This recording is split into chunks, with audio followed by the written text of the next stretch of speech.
I'm really excited. Today, we're going to be talking about decoding corporate for fun and profit. Myself, just a bit of an intro. My name is Jeanine Longley.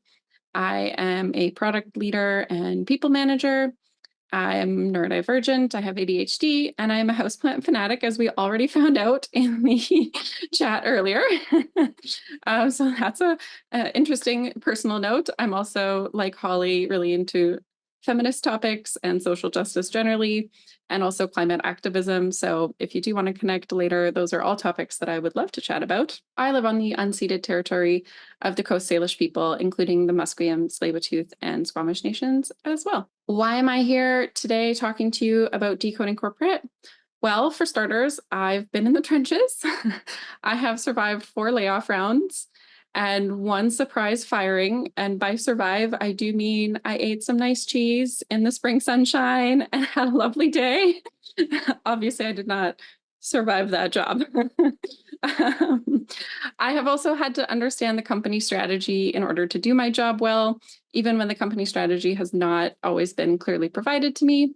And I've learned how to read between the lines like a pro. Holly has even suggested I can read the matrix of corporate culture, which was kind of the inspiration behind this talk and us collaborating together. So let's get started. Firstly, when someone wants to hide their communications, they use code. Sometimes we call this a cipher. Cipher simply means a secret or disguised way of communicating. And when someone wants to break that cipher, they become a codebreaker. And today, we're all going to become corporate codebreakers. I'm going to pull inspiration for today's code-breaking tips from a specific historic challenge, the Enigma machine. This machine was used primarily during World War II by the Germans and their allies, which meant the British and their allies, including us, if you are from the same place I am, were desperate to crack it. Why did I choose this inspiration? Partly because hidden behind this well-understood challenge of cracking the Enigma is a story of the gals and the gays. History often doesn't tell our stories as loudly and proudly as other stories, but this story fascinated me. While the big, strong men went off to war, the people who are working on cracking the code worked in secret to end the war. And some say they ended it up to 2 years earlier than it would have naturally ended. And they had to tell their loved ones that they were doing boring secretarial work to protect the true nature of their task. So I just kind of find the whole thing fascinating. I'm going to get into my analogy a little bit deeper before we come back to reality. How does the Enigma work, you ask? Or you don't ask, but I'm going to tell you anyway. Say this is a single keystroke. Someone has typed A on the keyboard. This is the number of possible substitutions for each keystroke when using the Enigma. And this is obviously number is bigger than the number of letters in the alphabet. That's because when you're cracking a code, you need to know why a letter is replaced with another letter. So you need to actually understand the mechanism behind that cipher. Also, I lied to you. It's actually that number 158 times a quintillion, which was a new word for me, quintillion. That's how many zeros are in a quintillion.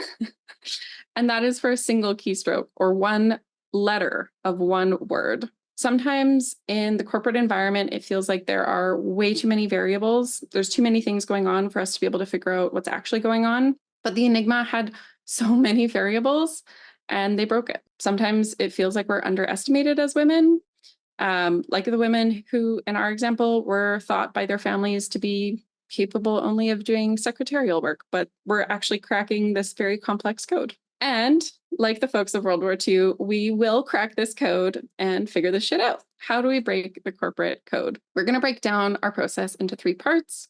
We're going to gather our clues. We're going to review our cribs. I'll tell you what those are. And then we're going to use the bomb, our delightful code breaking machine. So let's start with gathering our clues. We're going to start with what they have told us. So for our inspirational code breakers and for ourselves, context is key. For them, this context usually came from a spy network. To our advantage, there's likely a lot that our company is telling us upfront. Although it's not always as clear as we'd like, it is transparent. So we're going to look at the vision and mission, the OKRs and the KPIs, and financial reports and shareholder reports. Let's start off with the vision and mission. So the vision, this is a statement about your future goals and aspirations. One example is a computer on every desk and in every home. A mission is why the company exists. It's a statement about the why that drives the co-founders and hopefully the whole team. My favorite example of a mission statement is we're in business to save our home planet. It's like a mission. It's like, yes, that's why I do what I do. And when we're looking for clues with our vision and mission, in particular, we're looking for changes. If the vision and mission have not changed, then there might not be as many clues present there. Of course, what they say is relevant. But in particular, we want to watch for clues like a shift in focus. If in a dramatic twist, Ted decided to change from spread ideas as a mission statement to something like be the largest information sharing conference, that would be a shift that indicates some additional new focus on the size of their conferences specifically, which likely has links back to something like a monetization plan. So if the focus, especially if it's started to focus on money, if the focus has shifted, that's a clue that we want to notice. If there's a significant change to the when, which is implied in the mission or vision, that can also be a clue. So another perhaps outlandish example, if the Black Panther political party changed their mission from revolution in our lifetime to something like revolution for free Black futures, it would still sound good maybe on the surface, but the fact that the timeline has kind of become super vague would be really relevant as a clue. And last but not least, a shift in focus from them to us. So typically when companies start out, they're focused on a community or a consumer or a specific customer that they care about, and they want to change the world for that kind of person. Sometimes the focus changes and it's a little bit more company focused all of a sudden. And we want to notice that. That's a useful clue that something is going on. So if LinkedIn, for example, changed from connect the world's professionals to make them more productive and successful to something like be the largest platform for professional connection, that removes the who from their mission, and then it's more inward focused. And finally, the grandness of the vision. So if Ben & Jerry's went from make the best ice cream in the nicest way possible to something like make great ice cream available to all, you'd be like, where'd the best go? Where'd the nicest way possible go? So if there's a shift in the grandness of the vision in either direction, again, an interesting clue. OKRs and KPIs, these do change often on a quarterly basis. So they're changing more frequently, and we're going to get a few more clues from these. Just as a refresher, objectives and key results, or OKRs, those are the goals and milestones that the company wants to achieve. I always think of it as the objective being the less measurable goal, while the key results are the measurable things we think will help us reach that goal. So an example of an objective might be delight our customers, while the key results might be something like achieve an NPS of greater than 24, or increase our net retention to over 100%, or achieve product engagement at this % weekly active users. They're very measurable. And key performance indicators, these are also measurable. They're metrics, but they tend to be more measuring the success of your business ongoing rather than ambitious goals. So that's just a slight difference there. What do we want to notice? What are the changes that we want to keep our ears open for? Like always, if there's a noticeable shift in the focus, that's a clue. And so if you used to be very focused on growth, now you're focused on profit. You used to be focused on profit, now you're focused on revenue. Those are interesting clues about what's going on for your business and what your leaders care about and what they're driving towards. And this one's a nuance of that. If the level of focus itself has changed, if the last quarter, the OKRs seem to be all over the map, and this quarter, they're all very specifically focused and aligned, then something is probably up. The leaders that are assigned or responsible for these objectives, key results, and key performance indicators, that's another clue. If your boss doesn't have any goals at the company level, definitely you want to know why. Something's going on. It's worth investigating. And are the goals more or less measurable? So over time, if things are becoming slowly more measurable, that's a sign of maturity. People are trying to make sure that things are measurable. But a lot of companies have pretty questionable OKRs where the KRs are consistently not measurable. And if one day your company all of a sudden has their shit completely together, something is definitely going on. Maybe your leaders have simply finally started using career coaching. They're working with someone awesome like Holly, and they're actually getting their stuff together for the first time. But maybe it's a new board member, or they're seeking investment and they are wanting to clean up house. Last but not least, these juicy and often dense finance and shareholder information pieces. So if you do have access to your P&L or your profit and loss statement, your balance sheet, your cash flows, or any internal company metrics, as well, if you have access to annual reports for shareholders, if you are a public company, those are often available. We can look at these as well. Why exactly am I making you read a huge novel when there is no salacious heroine in it? Well, we might notice a change in the level of transparency, especially if the transparency has changed for the worse. That is definitely a sign to take note of. The structure, similar to what I was talking about earlier, if things are suddenly very structured and in the past they were not, that can be a signal. As mentioned previously, the emphasis, a company coming out of a funding round will be intentionally not profitable. So they're going to have a heavy focus on revenue, where a company heading towards acquisition or a funding round will be very focused on their margin and very focused on their profitability. So these are little clues that we can start to pick up on. What is the emphasis of the reports and of the company and of our leadership? Last but not least, what is the spin or the story being told? If there's a sudden focus on a customer profile that doesn't match with most of your existing customers, is your company looking to pivot? Are they looking to be acquired about someone who really cares about this new customer? Something might be going on there. If there's a story being told and you happen to know that it doesn't quite line up with reality, some level of the company somewhere, someone did that on purpose, most likely. So they've told us some things through the company statements, the goals, the metrics, and the reports. We've potentially gathered some clues. Next, we can look at what do we know? What do you know? This, depending on you personally, might be easier or harder. But what I'm really saying here is you want to trust your radar. Sometimes clue finding is just trusting your gut. If you feel like something is off or different, it likely is. It's worth kind of investigating that a little bit more. If your spidey senses are up, just take a look. Look at what's going on there. Everything I just ran through, you may have also noticed something felt just a little bit odd. And then once you actually go look at the details, you might realize that they line up to one of these things I was talking about. So maybe my tips will help you solidify why it felt off. But the chances are you're probably not going and reviewing everything I just told you like on a weekly basis. It's probably too much work.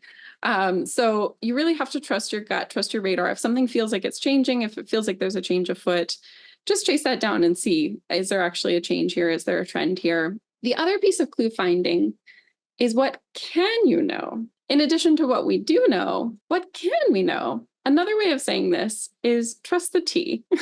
Spies, after all, still have their usefulness. So when you make friends, you get to know things. And when you make more friends, you get to know more things. Gossip, I don't think, is a dirty word. It's an essential tool that became a dirty word, often to weaponize a woman's ability to use community to protect and advance herself. So I'm a big fan of gossip, and I'm going to promote it multiple times in this chat. And when you're tracking down what can you know, there's also two techniques I like to use. One is follow the money. This is a classic. If you have customers with outsized revenue influence, if they're a big chunk of the money that you make, following up on what they're looking for and what they're wanting and what they're asking for from your company, chances are that's also what your leaders are talking about. There's often a relationship between what these customers want and what your leaders want. So that's one way we can follow the money. It's worth noting investors who often want a 3x return on their investment, they feel invested. Makes sense. So they might be putting pressure on your leadership team to do the things that they figure will best get you there. They're relevant to keep in mind. Who are those people? What spaces do they move in? And then also government funding. Government funding is maybe more rare, but if it is available, there's probably strings attached. So if you follow those strings, if you follow the money, there's probably some promises that your company has made and has to deliver on. And sometimes those weren't all told to you in advance. The other way you can learn more, other than what your company is specifically telling you, is to watch the news.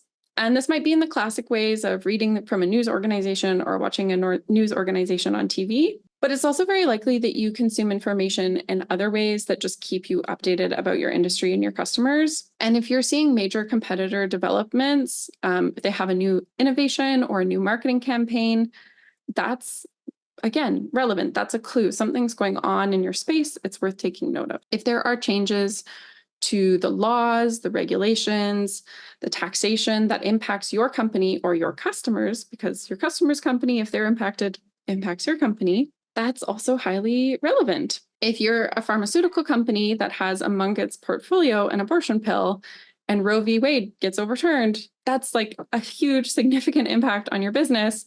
Probably a lot of pivoting is about to happen as far as your marketing, as far as your distribution.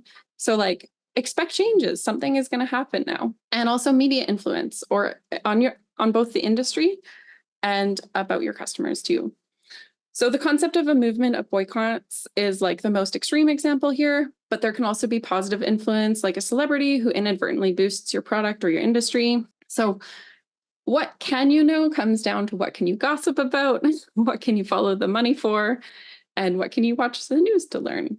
And all of these pathways lead us to more clues. And so once we've gathered all of our clues, we're going to come into a second step, which is reviewing your cribs. And another way of saying that is reviewing common patterns. So when we look at our inspiration, the World War II codebreakers, they used cribs as decoding shortcuts. They were plain text phrases that they knew were really common. So for example, understanding a letter often starts with dear, if it's a personal letter, if they were speaking in English. This dear would be a crib or a common pattern that we look for at the start of an encrypted letter. Another common phrase was weather report, because there was a lot of ship communication, and this was really important during the war, what was going on in the marine environment. If they can find this phrase, weather report, and they can decode that phrase, then they can unlock the entire communication and in fact, all of the communications from that ship from that day. So knowing what the common patterns are that you're looking for, really, really useful. And so for corporate code breaking, I made us some cribs. And we're going to go through those. The first one we're going to look at today, the tough stuff right out of the gate, is my company financially struggling? Related to that, of course, is a layoff coming. Maybe a more positive version, depending on your relationship to acquisition. Is an acquisition coming? Is that on the horizon? Another one, perhaps a little bit more personal, but also quite possibly making your day-to-day life not so fun. Are the leaders fighting? And last but not least, is someone important leaving? So before we get into these, I'm going to just give you a heads up. These cribs that I'm about to share are dense. There's a lot of information. We're aware. So I want to say up front, you don't have to rapidly take notes. And secondly, at the last slide in a section, you will see in the bottom right, this little icon of a camera. So when you see that little camera in the bottom right is when you can take a screenshot if you would like to capture the details of the cribs that I'm about to share. Let's get into it. Is your company struggling? I really hope not, but let's learn. So what are some clues that would be indicative of your company struggling? Obviously, having a bad sales quarter or two, lots of customer churn or significant departures from high revenue customers. Is your sales team restructuring their compensation again? What is being incentivized? Is that relevant? And what is going on within that incentivization structure? Is your competitor offering a valuable new innovation? Are they selling snake oil, but everyone thinks it's a really cool thing? Realistically, those are meaningfully the same to you. Both present some serious risk to your company. Again, we talked about this, but legislation impacting your value proposition. If you have always sold weed at a very high price based on the promise that it's high quality and safe, and then the damn government goes and makes it legal, suddenly your value prop of safe weed is like the standard. So how do you raise your prices, or how do you keep your business going? Speaking of weeds, I mean, senior leaders, are they getting into the weeds? Is your boss suddenly uncomfortably all up in your business? If there are less transparent financials, the financial information that you used to have access to is harder to get access to, that would be indicative. Perhaps Similarly, it's harder to get expenses approved. Maybe they're still getting approved, but there's like extra steps in the process. There's extra approvals or checkpoints, a whole bunch of just extra friction on getting expenses approved. Last but not least, perhaps there's a reduction or freezing of promotions, raises, and hiring. These would all be clues that your company might be struggling. You don't have to see all of these clues, obviously, in order to know that this is what's happening. But having a few of these clues showing up will point us in the direction of wanting to investigate further. What would be clues that a layoff is coming? A classic, you were recently acquired. I hate to break it to you, but that's not always the good news that your leadership says it is. Oftentimes, this is the next step in that process. What we just talked about, if your company is financially struggling, obviously that would also be a clue that a layoff might be coming. Another significant one that is relatable to anyone who has been in the working world in the last couple of years, industry trends. If everyone's doing layoffs, I've got bad news for you. They're probably coming. A poor economy generally, of course, this is related. If your leaders are being more vague and less specific about the future, they used to tell you direct things about their plans, and now that's not available. Specifically, if they're vague on costs or things to do with money, or how are we going to make that possible? How are we going to make that happen?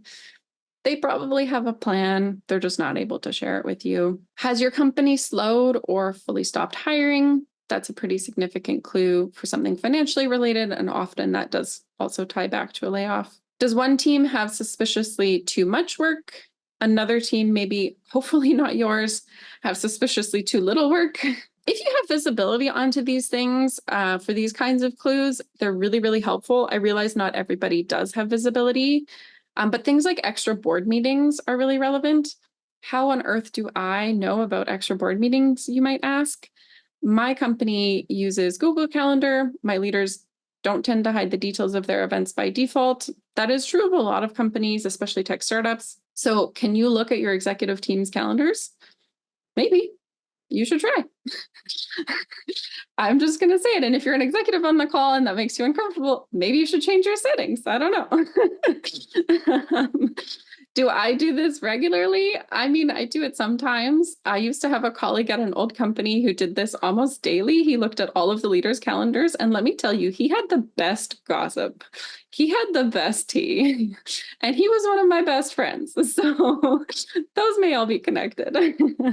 Similarly, if you're able to see this, if you see that there's a lot of meetings between bosses and HR, hopefully not your boss and HR, that could be a signal that this is coming.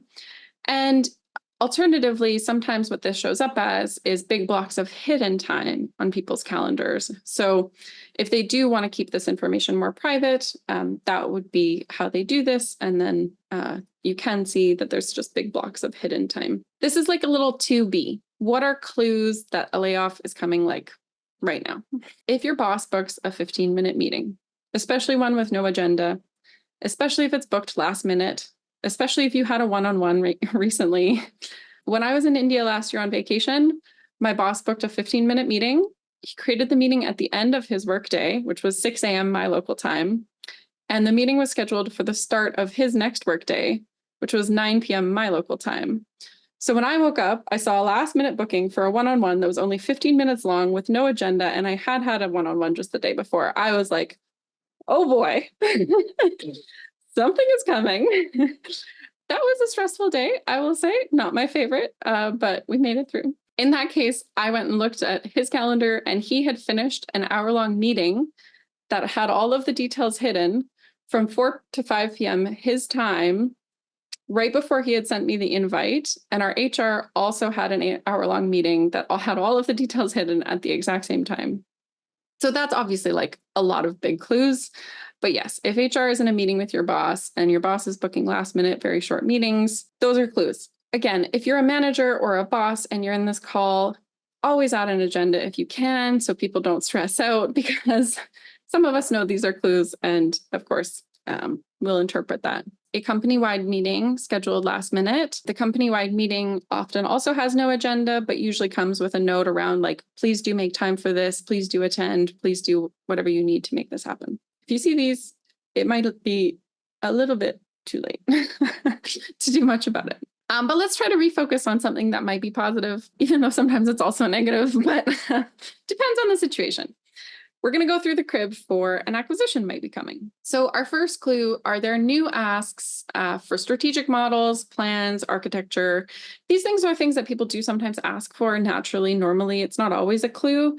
But if you feel like there's suddenly an influx of asks in this direction, that could be a clue. Similarly, if you are having third-party audits that are brand new, third parties you've never interacted with before are coming on board to do these audits, that also might be a clue that an acquisition is coming. And in the new trifecta, requests to track or provide new metrics that you haven't tracked before, especially if there's not really any reason provided on why those are important to the company, or they can't give you a good story around what's going on. From what they've given to you, is the financial information they share suddenly way more structured, whipped into shape? We talked about this a little bit earlier. That's definitely a clue. A new focus on cost specifically. If we think back to acronym City, do your OKRs and KPIs suddenly seem to all be focused on cost? That's relevant. This one is interesting. If you have like a major funding and major partnership at the same time with the same organization, that can definitely be a clue. In my career history, we had this example, although it never successfully went through. It was basically a testing of the waters from this larger company, seeing if they wanted to do an acquisition. If a series of funding has a major investor and that major investor is now with you on the projects, yeah, you are probably the car that they are test driving. Perform relevantly. Speaking of travel, if you can see your C-suite level travel, if you have visibility into stuff like that, are they traveling more? Specifically, if they're traveling without a lot of communication on what it's about. Relevant from before, I'll say it again, if your C-suite is meeting with the board, especially if they're meeting with new people in those meetings, again, this is maybe not available to all of you, and that's fine. Maybe it's through their calendar. Maybe it's through a friendly assistant. We'll see. If we have resources to find this information, it's useful information. If you don't, that is understandable. Similar to where we started, if there's suddenly a lot more documentation around the policies and the technology than you've ever seen before, and it's not due to the fact that it's desperately needed and overdue, but is just for a somewhat more unexplained reason, that might be a clue here. And last but not least, did someone tell you that you're no longer allowed to wear flip-flops? Firstly, very rude. Supposedly, if you'd feel comfortable at the beach, that outfit is likely not appropriate for work. But the joke's on them, friends. I would not wear flip-flops at the beach. I would go barefoot. So anyway, if there's a new level of professionalism that's suddenly expected in your company, that's also possibly a clue. Number 4, onto a fascinating one. It's more interpersonal. I find that kind of stuff very fascinating. Are your leaders fighting? Is your focus very unfocused? If people are talking about the goals and the metrics, and you just feel really confused about what actually is the priority, anytime someone else talks, you're like getting more and more confused. Being confused is a code-breaking skill. Don't see it as a problem. It's a damn clue. Go figure out, like, why is this feeling so confusing? Is it because everyone's giving you a different message? Why is everyone giving you a different message? Is it because they don't agree? Related to this, conflicting departmental goals or poor alignment between different departments or different teams. Are your higher-ups now in meetings? Maybe there's a boss getting in your damn business again. That would be a clue that maybe they're getting into the weeds because they're concerned about something going on at their level and they're needing more information or needing more involvement. Similarly, are they making direct asks that they don't usually get to that level of detail, but they're suddenly in that level of detail? Or are they stalling projects for no obvious reason? This is often a clue that your boss doesn't like the reason. If they're not willing to share with you what the reason is, it's maybe because they either can't share the reason or they don't like the reason. They might be actually working behind the scenes to try to get the project unstalled. So in the meantime, they're not able to tell you because they don't feel aligned. They're trying to still like make something happen. Optics, the optics. If your leadership is suddenly more focused on the appearance of good performance rather than the reality of good performance, that's a huge clue that something is going on. This can look like something like very focused on the Net Promoter Score, the NPS, very focused on the number, when previously perhaps they were more focused on the feedback that was provided alongside that number. And they were like wanting to know how the customer engagement was. They wanted to know what that relationship with the customer looked like. And now they're just really caring about the number itself all the damn time. They're focused on the optics of their team's performance, probably because they want to win a fight. And related to that, has your leader's relationship to failure changed? Perhaps they used to see and communicate that failing sometimes is part of learning. If things have shifted and now failure is seen as really bad and to be avoided and something like this, there might be something on their mind that's making them fearful of the perception of failure. They're worried about being perceived as a failure themselves. Now, I'm pointing to things changing here. If your boss is always like this by default, I'm just really sorry, and that sucks. That also happens. That might not be a clue of anything other than they're not very good as leaders. But if it's a change, if you feel like something's off, that then becomes a clue that something's going on for them. Similarly, if there is a perceived failure, does your boss shift the responsibility of that failure downward or sideways? Again, in addition to being like a huge bummer, that is a clue that they themselves feel at risk. They don't have the confidence to own that failure.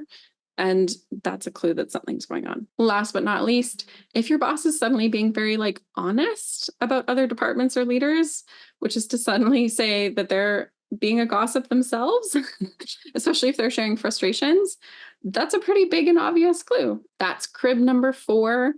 The details that might point us towards are the leaders fighting. Our final crib for today, what would be evidence that someone important is leaving? Is there a lot of succession planning going on? Sometimes this is just direct and clear. We've never had it before. Now we're implementing full succession plans. That's a pretty big clue. Sometimes it's more subtle in that someone is ensuring the major projects always have a secondary leader who is fully in the loop, especially if that secondary player is both new and consistent in all of these major projects. That's informal succession planning or behind the scenes succession planning. The other one is just, is someone at a point in their career and their life where retirement seems like a logical possibility? That's a clue that they might be interested in leaving. If someone is very clearly dissatisfied, especially with the company strategy, it's a clue that they might be thinking about leaving soon if they're not already thinking about it. When you look at the leadership team in a company, especially a startup or a smaller company, they are typically investing a lot into that organization.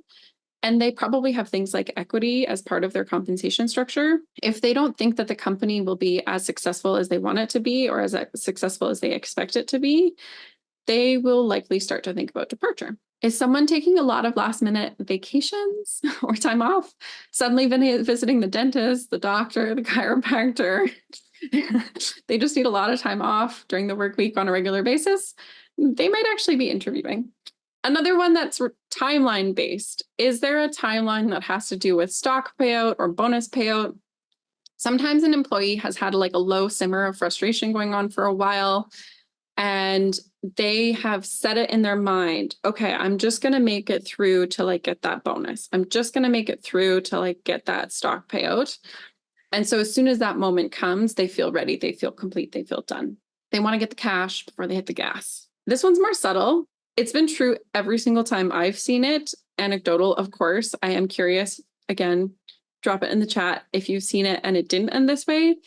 But anytime I have seen one single VP managing one single director, one of them is usually new and the other one usually leaves. Whoever was recently hired into that one-to-one relationship is probably the transitional succession planning for that other person who is leaving. We talked about this earlier. If the company shareouts include visibility into what leaders are responsible for, and some of the leaders, one of the leaders seems like they don't have any goals, don't have any major projects, they're probably ramping down. And this one is an interesting contrast to the obvious dissatisfaction, less complaining, less advocacy. This is also a sign that someone might be leaving soon because they're probably checked out. They're heading out. They don't care anymore. They're not going to fight anymore. They've lost all the fight. And this one ties back to something I've talked about before as well in the succession planning. But if you notice that a different leader is now consistently running an important meeting, it may be a sign that the previous person who was always running that meeting is doing some succession planning, some quiet succession planning. Last but not least, we refer back to our other crib. If the leaders are fighting, if you have a hunch that your leaders are fighting, it may lead to the point where one of them wants to leave, or one of them might start creating a political movement within the leadership team to force the other one out. It definitely happens. So it's worth taking note of. We reviewed 5 cribs. We made it through. There were a lot. And what do we do with all of this? That's a lot of information I've just thrown at you, right? We're going to work to eliminate possibilities. In World War II, our code-breaking friends knew, for example, that the Enigma could never encode a letter as itself. That meant they could eliminate any possibilities where things lined up.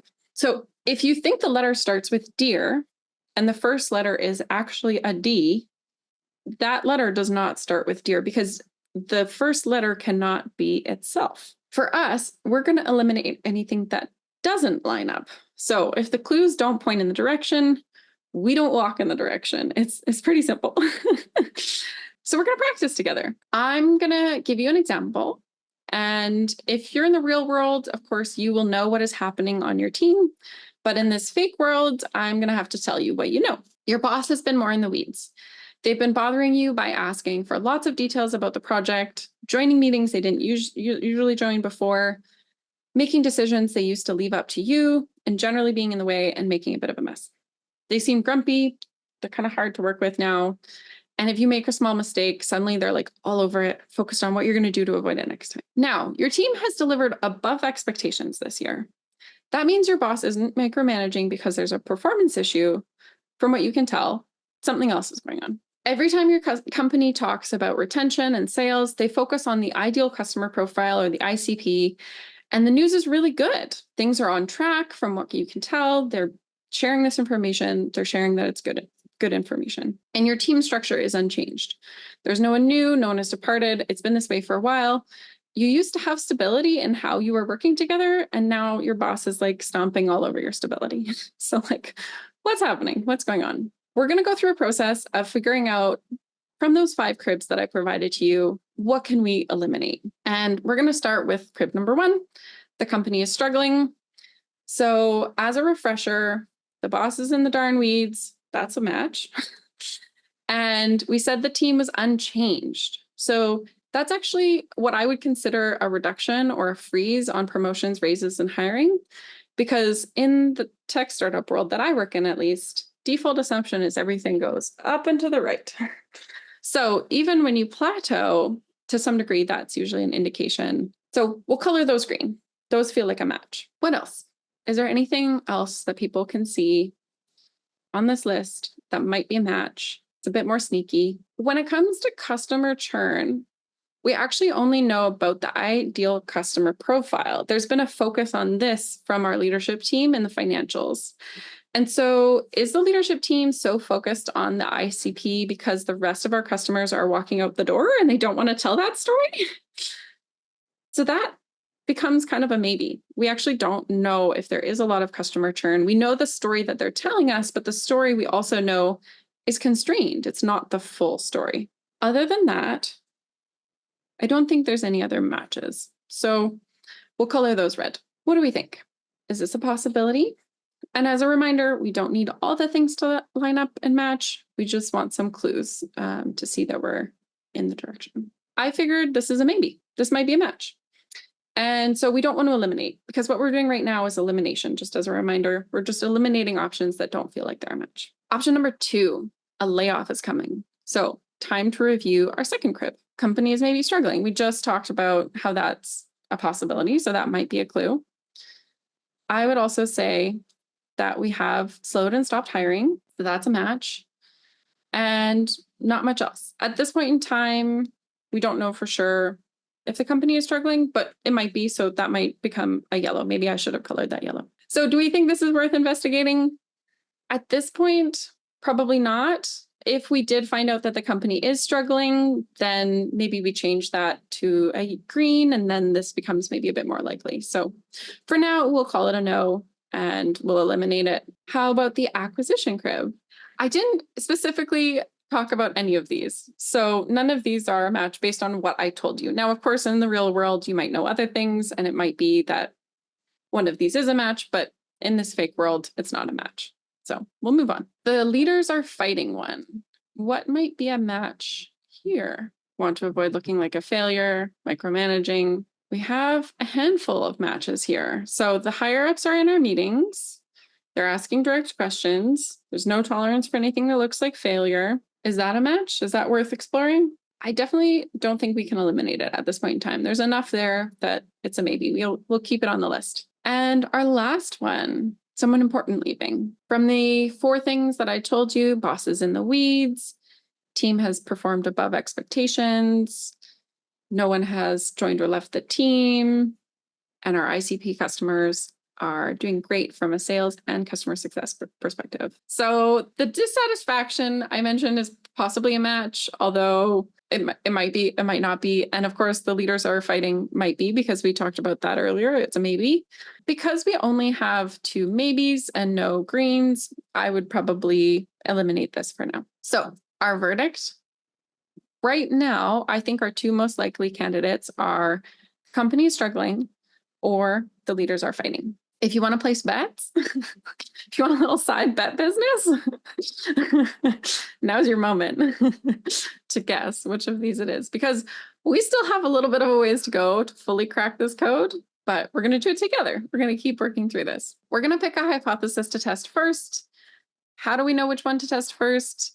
Well, with our friends at Codebreakers, they use these cribs and common patterns, as I said earlier, to reduce how much brute force decoding was required. The review of the cribs itself does not make visible the decoded message. It simply helps us to narrow down the field of possibilities until it's in a range that we can actually go and test all of that. They compared the information they had to their common patterns or cribs, and they validated which things are worth trying to validate or invalidate. We've done the same thing. We're going to keep doing the same thing. There's no surprise at this point in the speech. You probably understand. We just follow their example. So we're going to think through, what information do we need? What information would change everything? Said another way, what information would like flip our assumptions on their head? And conversely, what information would lock us in and like provide that certainty that, yes, this is it. I feel confirmed. Now, when we're prioritizing what to test, I do want you to think about what options are easily available as far as resources for testing. We want to figure out what options in particular create less risk for us as we move through learning. The ease associated with the options we have as far as testing these, and I'm going to go through all of those options in a moment, is really relevant, but the risk is probably even more relevant, because I don't want to send you off into the world where you're just like fumbling around and asking all these questions and people are like, wow, this person is inappropriate. They're poking their nose in the wrong business. So we want to be thoughtful about what we're testing. The goal here is not necessarily to make sure that we are right the first time. Our goal is to learn more over time and to eventually get to the right understanding. And we want to move through that in the way that makes the most sense for us. Let's start with, is the company struggling? We knew these things, as I already mentioned. We had a micromanaging boss, great history of value delivery, good retention, good sales, unchanged team structure. So what could we do that would confirm what we thought as far as maybe the company is struggling? So if we had a high churn associated with our non-ICP or ideal customer profile, that would be an indication that we do actually have maybe a high churn, but they've focused on this very specific definition so that they can tell a better story. If there's no sales associated with that portfolio, similarly, that would be a sign that perhaps the company actually is struggling, but they're trying to hide that fact by focusing on like a different set of numbers that tells a better story. And then also, if we had a full hiring freeze, so I told you that your team has not changed, but if we could learn that actually none of the teams are changing, there's a full hiring freeze, that would probably confirm that there's maybe some struggle going on. In the opposite direction, what would change our thinking? Well, obviously, if we found out that there are great financials across the board, that would change our thinking pretty dramatically. And since our primary clue here is that the boss is micromanaging, if we could find another reason to explain that, then that might also change our thinking a fair amount, because these other signals on their own don't really point to companies struggling as strongly. With hypothesis number 2, same things on the left. What would confirm that the leaders are fighting? Well, I mean, if someone quits, that would be a pretty clear sign that something was going on. It's a dramatic one, but that would help confirm. And figuring out what the fight is actually about would also confirm. On the flip side, what would disconfirm? This is really tricky. To be honest, some people are really great actors, so there's not much that we can do that would ensure with like confidence that this isn't happening. So when we think about what we would need to learn to both confirm or disconfirm our thinking for both of these situations, and we think about how risky that might be, what do you think we should do? Where should we test first? What should we focus on? There's a lot less risk associated with testing if our company is failing as compared to testing if the leaders are fighting, because it's just really hard to confirm or disconfirm the second hypothesis. So we're going to start with the first one, and we're going to move on to step 3, which is using the bomb. What is the bomb besides a great name? Well, with the codebreakers working on the Enigma, as I mentioned, there were a lot of possible settings and arrangements that created many possible configurations of this Enigma and this cipher. So they would eliminate as many possible options like we just did, and then they developed this machine that brute force tested all of the remaining options. It was incredible. It took a lot of time though. So they did as much as they could to narrow down their options before they went through with brute testing. Now, we have even slower brute testing because it is just us navigating into our corporate landscape. That is our brute force testing. So we have to be the bomb, maybe even the bomb diggity, and we want to eliminate our possibilities down to 1 to begin with, and then we will try other ones if needed. How do we test our hypothesis becomes the next question that we're getting clues on. Now that we've picked one, we have to figure out how to test it. So we need some spies. We're going to circle back. We want people who are better connected than us. They always make great spies. We want people who they have access to different information than us. So they're on a different team, they're in a different department. If they're willing to gossip, great. That makes it a little bit easier for us. But also people who have access to different information and won't realize that it's gossip, they're undercover spies. They don't even know it. Also useful. So when we think about our hypothesis that the company might be struggling, and we know that we want to confirm our assumptions by confirming that there's bad sales and churn going on hiding under the non-ICP umbrella. We also figured we could confirm if the company had a company-wide hiring freeze. And conversely, we thought, well, if we could prove that there were great financials or some other reason for the micromanagement, that would also be really informative. But what do we think we could do to try to confirm or disconfirm? The ones that we thought of, the company career page, the lowest risk option, and therefore the place that I would always start. If we're trying to see if there's a full hiring freeze, check out your hiring page. It's not always honest. Sometimes your hiring page shows a lot of roles that you're hiring for, that you're not actually hiring for. So it could mislead you, but it is a place to start. It is some information worth knowing, but also friends in sales, friends in customer success, friends in finance. Those are all great friends to have. That's great. But like how, Jeanine, how do we actually, how does this actually work? When we want to test our hypothesis, we want to request more information than we give as much as possible. We want to lead with empathy. We need to make sure it's the right time and the right context when we're talking with someone, especially if we're talking about something that's a bit more sensitive in nature. We want to use questions that seem innocent, especially if you're talking to someone who is unaware that you're actively gossiping. And we want to use questions that let people avoid breaking the rules. We don't want to put people in an awkward situation, especially if they're unaware that they're gossiping.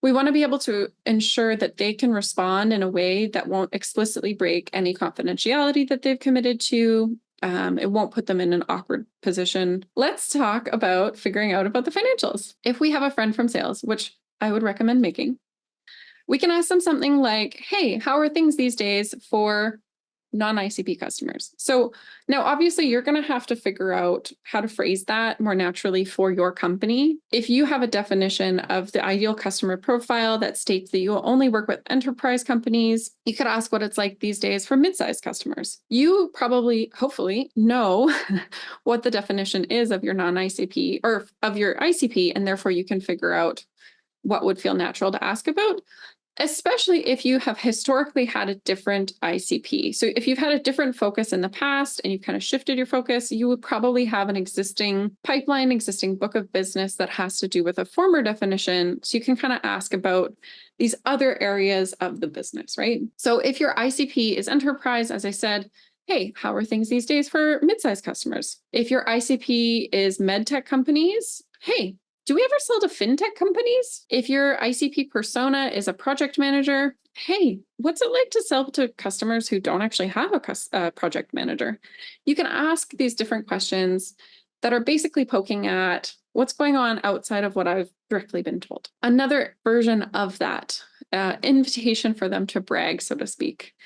I hear you're absolutely killing it with those ICP sales. Does that mean you're getting a big bonus? If things are going well, they may be stoked to tell you what that means for them personally. And I would genuinely be interested and excited for them because they tend to be very highly compensated for these targets. And it's always nice when you hit a milestone and you get rewarded. So if they're doing well, they might want to talk about that. If they're not doing well, even though what's been shared with the whole company is very positive, this might invite them to vent a little bit about how they're actually not able to reach the targets that were set. They feel unrealistic. Their boss is unrealistic. Things are unmanageable. They might also share reasons like, oh man, like, yeah, we're killing it with them, but we're not able to sell to like anyone in this other definition at all these days because of our competitor. They might share more about what's going on, and that would all be valuable information. So let's assume in our situation that our friends in sales are like, yeah, I'm actually so close to hitting my bonus. And I'm really excited about this cool concert I'm going to this summer as a celebration. Like, man, within like 3 days, I hope I'm going to be just like ready to book those tickets because I'm going to hit my numbers. You're like, great, awesome. If you have a friend from customer service, which I would also recommend making.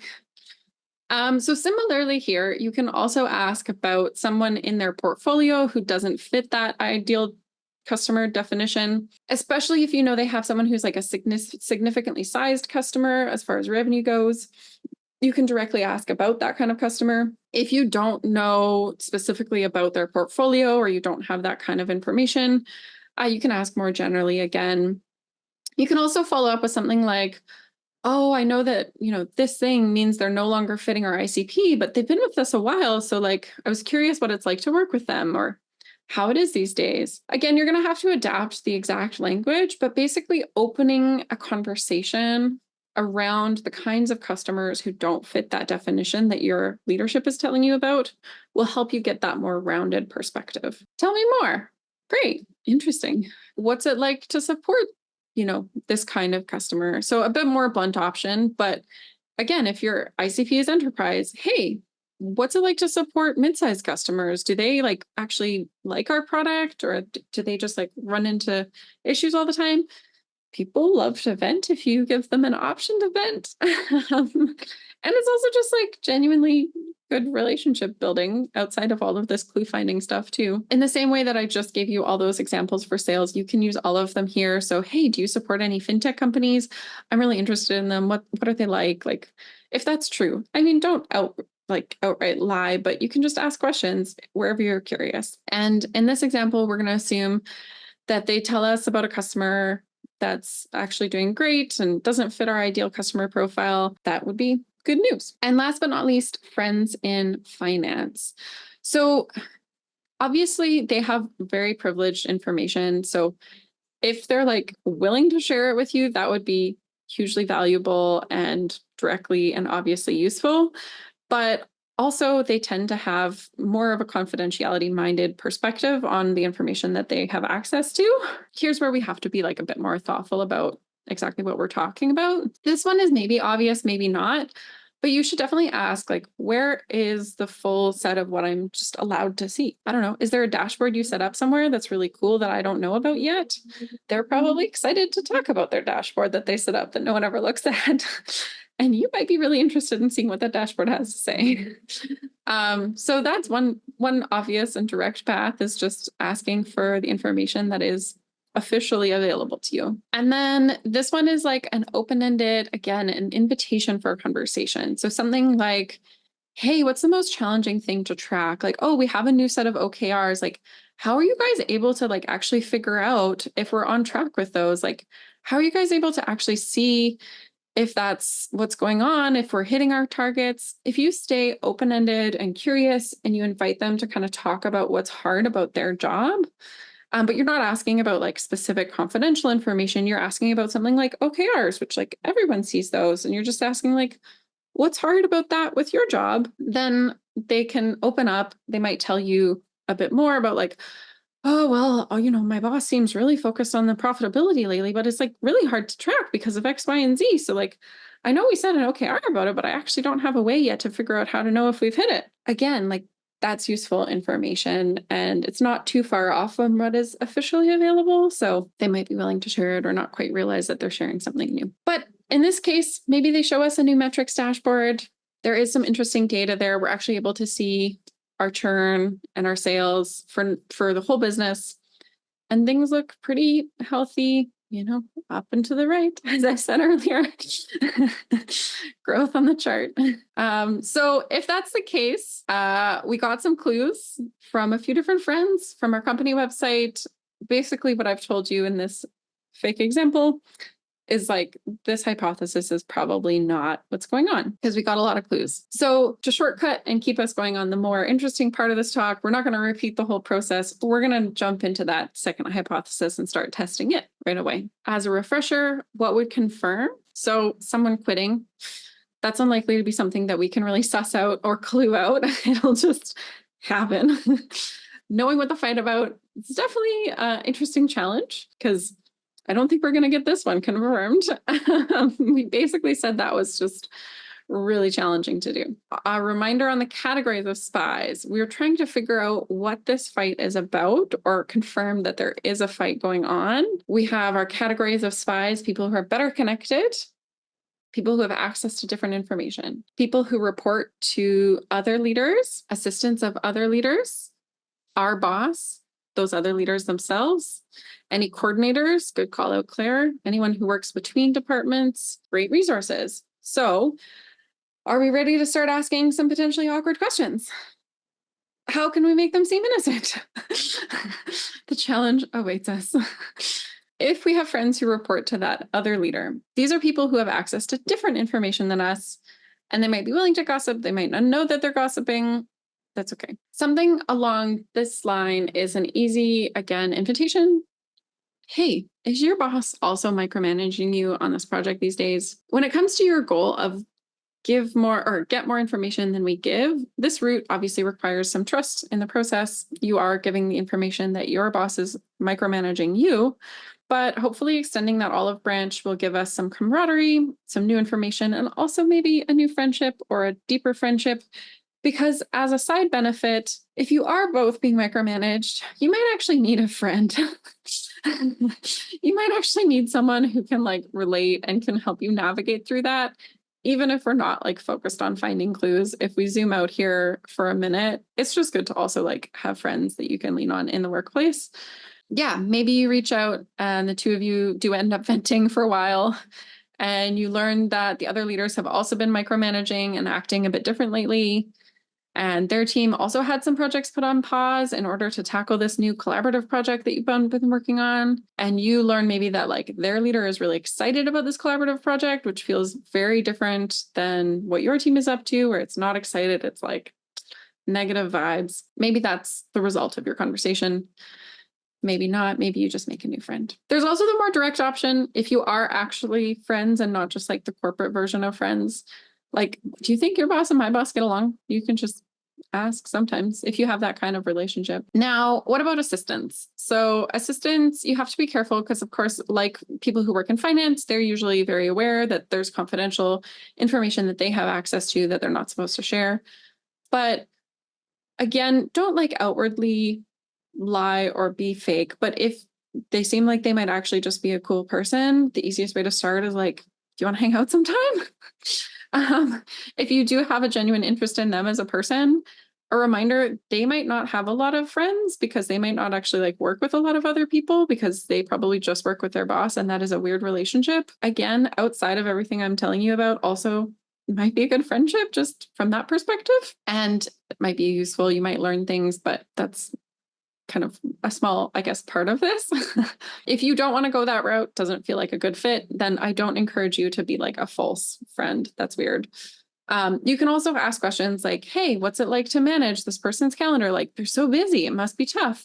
Especially if you're trying to book something with them or your team is trying to book something with their team. If you're already in that zone, you might get a clue from their body language. There's like this exacerbated sigh and you're like, wow, their job seems hard these days. Maybe they say something like, oh, their calendar is like way too busy. I can tell that they're really stressed out. And you're like, okay, interesting. Like they're stressed out lately. That's useful to know. Your own boss. So depending on your relationship with your boss, this may be an easy or a hard resource for you to get information from. I know exactly one person in this webinar who has a boss who will generally just give you any of the information you want because I'm that boss. But considering in the example that we gave, your boss has been micromanaging you and driving you a little bit crazy or a little bit like frustrated, we'll assume they're not on board for obvious gossip. And so we can ask other questions. So something like, starting with the obvious and the things that will actually just help you do your job better, no matter what's going on. Hey, it seems like you've been really worried lately about this project. Is there anything else I can do to help ensure we are successful? This might help you glean information on what it is they are worried about. Perhaps they take it in a different direction and share something like, oh, I just really want to finish this up so we can move on to that like other thing we put on pause. But no matter what the answer is here, it will help you be successful in your role. Like, it's a win. You're just asking, hey, what should I focus my energy on? And if we get clues to help with our code breaking, great. If we don't, but they tell us what they want from us, also great. And another one in that vein is like, hey, who should I be collaborating with more for this project? Although you might be like midstream, you already have things set up. If they are actually fighting with someone, they might want an out. So if you ask questions like, hey, who can I collaborate with? What can I take on? They might be like, oh, thank goodness, please take on this. I can't handle it anymore. And they might not tell you that, but they might just be very excited to hand off something to you, like a relationship management piece. And so even if you're already well underway and you think this was like a settled deal, you can still ask again and just see. Maybe they're like the same people you're already working with. Okay. Great. Just wanted to make sure. Moving on. Another one, the most simple of questions, how are you? And if you ask something like this right after they have had a meeting with the person that you think that they're fighting with, they might respond body language, communication in a style that gives you a clue that they were just in a fight and do have like a heightened sense of fight or flight. The actual verbal answer might tell you, but it might also be those more indirect clues. And again, like, this is the height of an innocent question. It's just like, how are you?